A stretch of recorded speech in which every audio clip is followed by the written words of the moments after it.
कि इनका पैटर्न क्या है, कि एक साइंटिफिक एटीट्यूड, एक एनालिसिस की जाए और इससे समाज को फायदा पहुंचाया जाए। ये कहीं ना कहीं जो लोग रिसर्च कर रहे हैं उनका दायित्व बनता है। तो बताएं कि इनके पीछे मैकेनिज्म क्या है। तो मैंने और मेरे कुछ दोस्तों ने जो आपस में चर्चा करते रहते हैं, उसमें प्रोफेसर नजर खान जी भी हैं। ये हुआ कि एक हेल्पलाइन होनी चाहिए थी, और सबसे बड़ी बात है इन चीज़ों का कोई विरोध नहीं कर रहा था। क्यों नहीं विरोध कर रहा था? क्योंकि सारी पार्टियों की एक जनता है, यहाँ तक कि छोटे छोटे ऑर्गेनाइजेशन है उनकी भी एक जनता है, और वो जनता डिफाइंड है और वो किसी को दुखी नहीं करना चाहते हैं। कि अगर उन्होंने बोल दिया है कि नहीं ये गलत है तो जांच वाले वो हो जाएंगे। सबका एक एक समीकरण है। इंटरनली कोई इस चीज़ को सही नहीं समझता है, लेकिन खुल के विरोध नहीं कर रहा, और ये बुरे लोगों को साथ दे रही थी ये बात। इसका प्रूफ हमें तब मिला कि जब हम लोगों ने सिकंदरपुर काकौड़ी गांव का, जो गाजियाबाद के अंदर आता है, एक रिमोट विलेज है, औचक निरीक्षण किया। वहाँ एक समभूत विवाह का केस था। उसमें क्या हुआ था कि ये 1.5 साल पहले की घटना थी, जब लड़के और लड़की ने विवाह किया। लड़की 10+2 के स्टैंडर्ड की पढ़ती, लड़का भी लगभग इसी का। लड़की शायद आधुनिक विचारों की थी या जो भी हो। लड़की 2 बहनें, उनकी दोनों बहनें की शादी होने वाली थी, और शादी से जस्ट 2-3-4 दिन पहले वो लड़की भाग गई वहाँ से। 15 दिन, हाँ, इनके पास वीकेंड हुआ। इसमें हमारे पास सारे अंके थे, एक एक एग्जाम फोटो दिखाने के लिए दिखाया जाए। यहाँ सामने ही रख लो, उसको निकाल लो, मोबाइल ऑफ कर लो, उनको कैमरा दे दो सबको।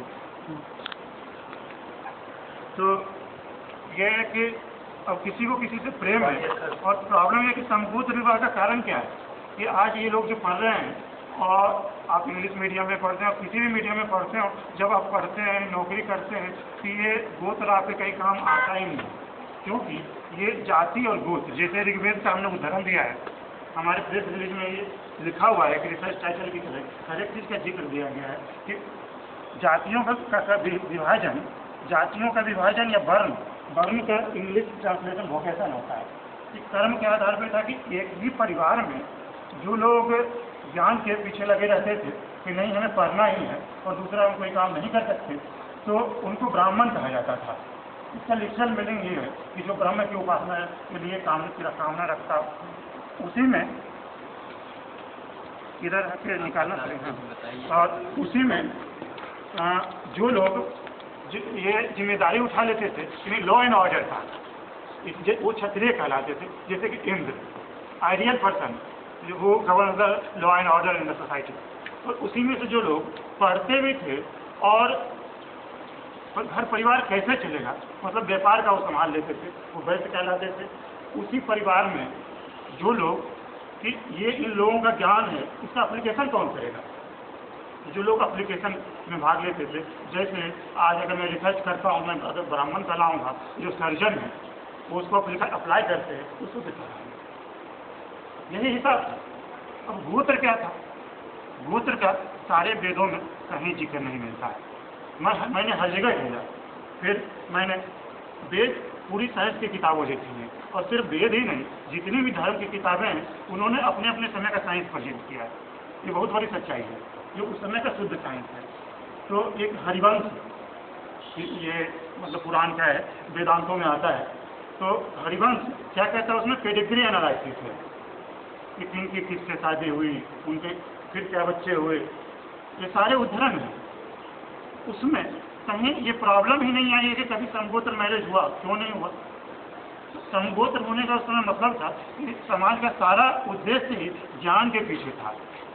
जैसे ऋग्वेद के सारे चैप्टर हैं, उसमें वो ऋषियों के नाम से हैं, इन ऋषि ने ये चैप्टर लिखा है, और उनसे आगे जो बढ़ा जनरेशन, उनके बच्चे, उस समय ज्ञान का ओरल ट्रांसमिशन होता था, लिखा जाता ही नहीं था।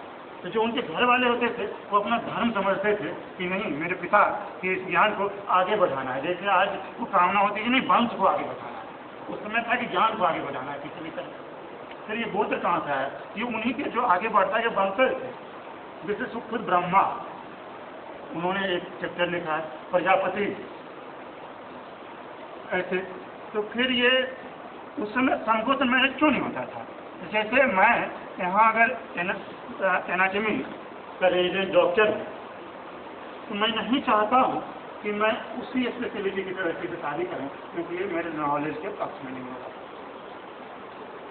तो कहीं ऐसा रहा होगा कि इसमें नॉलेज शेयरिंग की काम रही होगी, इंटरकनेक्शन ऑफ नॉलेज, कि आप इस स्पेशलिटी की वजह से किसी ऋषि ने ये चैप्टर लिखा तो उसके स्पेशलिस्ट थे, वो चाहते थे कि जो दूसरा चैप्टर जिन ऋषि ने लिखा उनके घर में हमारी शादी हो और ये नॉलेज का इंटरकनेक्शन होगा, कॉम्प्लीमेंट्री। हाँ, माइट भी ये मेरी अपनी हाइपोथेसिस है, लेकिन क्योंकि इसका कोई भूत का कोई एविडेंस किसी वेद में मिला ही नहीं, वेदांत में नहीं बोलते हैं, लेकिन समाज में एग्जिस्ट कर रहा है। क्यों? क्योंकि ये फंक्शनल हाइपोथेसिस है। So Rishi can be, in modern day terminology, can be categorized as a research scholar. हाँ, of course. And you are trying to say कि research scholar of Marxist philosophy will not marry a person of capitalist philosophy. नहीं, मेरा use किया जाए modern day context, because उनकी ideology और research और field industry अलग है। उसमें इतनी जिम्मेदारी होती थी ना कि लिखने का तो कुछ है नहीं, पुत्र पुत्री सबकी होती कि पिता ने जो knowledge, continuation of knowledge was the reason behind this, reason behind and not any other thing. हाँ, गोत्र का बेसिस थी, जाति गोत्र, जाति का कर्म था, तो गोत्र का नॉलेज ही सिर्फ बेसिस था, वो कर्म भी नहीं था। growth of knowledge. Incidentally, Brinda Karat is a daughter of a capitalist, and she is married to Prakash Karat, who is a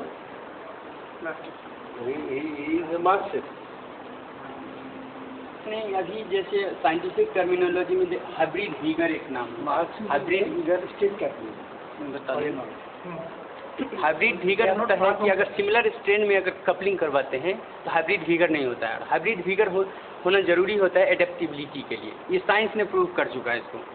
अब ये है कि अब गोत्र जैसे 5000 वर्ष पुराना है, बहुत वेरिएशन हो गया, लेकिन वेरिएबिलिटी के लिए समगोत्री विवाह जो है वो वर्जित है, साइंस ने इसको प्रूव कर चुका है। ये तो साइंटिफिकली प्रूव है। यस, इसीलिए से स्कॉलर और ये सब चीज इसमें नहीं चलता। But science has not been able to quantify human emotion. हाँ, मैं इसमें मेडिकल पार्ट बोलता हूँ। नहीं, मैं सही नहीं हूँ। सही मैं बताता हूँ मैं क्यों आपको सही लग रहा हूँ। क्योंकि अभी आपके पास मेरे स्टेटमेंट को कॉन्ट्रडिक्ट करने के लिए साइंटिफिक प्रूफ नहीं है, मगर हो सकता है अगर कोई अमेरिकन साइंटिस्ट जो बर्कले में बैठा है, जो बैठा एक सेफ्टी बॉक्स के ऊपर जिसके अंदर 1500 साल की टेक्नोलॉजी उसके जेब में है, ठीक कह रहे हैं आप, वो मेरे से सहमत नहीं होगा, क्योंकि he will have a scientific proof होता है। बट एम्स ने शायद अभी 1500 साल की अभी रिसर्च नहीं करी है, जो एक अमेरिकन साइंटिस्ट कर चुका है और उसी के आधार पर वो बैठे हैं आज, और उनकी सिविलाइजेशन इसी वजह से जिंदा है because they are masters of technology. जैसे कह रहे हैं रिसर्च स्कॉलर्स है, वो लिमिटेड नहीं, प्रीमियम एडिशन है ह्यूमन रेस में आज की तारीख में। आई डोंट वांट टू कुछ डिजीजेज हैं जिनकी सीवियरिटी में वृद्धि होती है, कंसेंगुइनस मैरिज, लेकिन वो बहुत रेयर है और बहुत कम है। इसका मतलब ये नहीं है कि आप कंसेंगुइनस मैरिज नहीं करोगे तो डिजीज आपको नहीं होगी, कौन होगी? एकदम नहीं है, और उससे आपको बचना, सारी डिजीजों की प्री जेनेटिक प्री काउंसलिंग होती है, बट आप करवा लो। नहीं होना एक बात है, but forbidden this extent murder कर देना, ये और इसका उदाहरण अगर ये इतना ही इम्पोर्टेंट था, हमारे वेदों में जो हर एक रीत बताई हुई है उदाहरण लाना चाहिए। मैं चैलेंज करता हूँ, कोई मुझे दिखा दे, मैं महीनों से काम करता हूँ। एक चीज है, वेद को भी अभी यूनिवर्सल की तरफ आपका सोसाइटी या कॉन्स्टिट्यूशन नहीं मान रहा है, वेद को क्यों इसको ये कर रहे हैं? वेद को तो हम नहीं मान सकते। अगर लोग वेद का हर चीज फॉलो कर, अगर आप कॉन्स्टिट्यूशन मान ले तो बताइए कि वेद का आप अप्लाई कर सकते हैं क्या? वो लोग लड़ रहे हैं तो धर्म को आधार बना रहे हैं, धर्म का सबसे बड़ी किताब है। मैं सिर्फ साइंस की बात जानता हूँ, लेकिन जो लोग धर्म दे रहे हैं बोलेंगे धर्म के विरुद्ध है, क्योंकि हमारे धर्म ग्रंथों में लिखा हुआ है। कहाँ लिखा हुआ है? धर्म में कहीं भी ये नहीं लिखा है, धर्म में अगर लिखा है, धर्म तो समय साथ चेंज हुआ है। May I suggest, let him finish his discourse, then each person will have an opportunity to ask him questions, and then we debate. Otherwise, we'll go off into a tangent. आप खत्म करिए। आप अपना खत्म करिए। तो ये हुई गोत्र की बात कि गोत्र का कहीं पुराने ग्रंथों में वेद की मैं इसलिए उदाहरण दे रहा हूँ कि जब तक आप वेद नहीं पढ़ेंगे, मैंने भी नहीं पढ़ा था, मैं नास्तिक आदमी हूँ, लेकिन जब मैं नहीं पढ़ा था मैं बोलता था कि मैं इस बात को कभी स्वीकार नहीं करूँगा कि आप क्वेश्चन पूछने नहीं देते हैं।